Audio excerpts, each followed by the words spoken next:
গত সরকারের বড় অংশ সরকার পুরাটা জামাতের ছিল, এটা বললে মিথ্যা বলা হবে।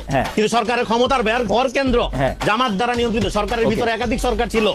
ডিপ স্টেটের কথা তো তারাই বারবার বলছে, এটা আমার বলতে হবে কেন? আচ্ছা, আমি তারা নিজেরাই না জানে যখন বললেন, তাহলে আমি কি জানি? আমি একটা বলি, আমি জানি যে ওই সরকারের নিরাপত্তা উপদেষ্টা বর্তমানে পররাষ্ট্রমন্ত্রী, আমি জানি যে ওই সরকারের অ্যাটর্নি জেনারেল বর্তমানে আইনমন্ত্রী, আমি জানি যে ওই সরকারের বিডার চেয়ারম্যান বর্তমান চেয়ারম্যান, আমি জানি যে ওই সরকারের প্রেসিডেন্ট বর্তমান সরকারের প্রেসিডেন্ট, আমি জানি যে ওই সরকারে যারা যারা যেসব গুরুত্বপূর্ণ সচিবের পদে ছিলেন তারা এখনো এই সরকারের সচিবের পদে আছে। আমি তাহলে কি জানলাম? তাহলে আমাকে একটু বলবেন সেটা কত পার্সেন্ট?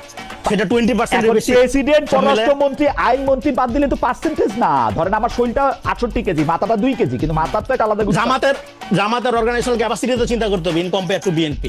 এইটুক নিয়ে এসে এতটুক গেছিল কতটুকু? আপনি আবার কম্পারিজন তারা ছিল জামাতের লোক, আমি জামাতের লোক তো দেখি না।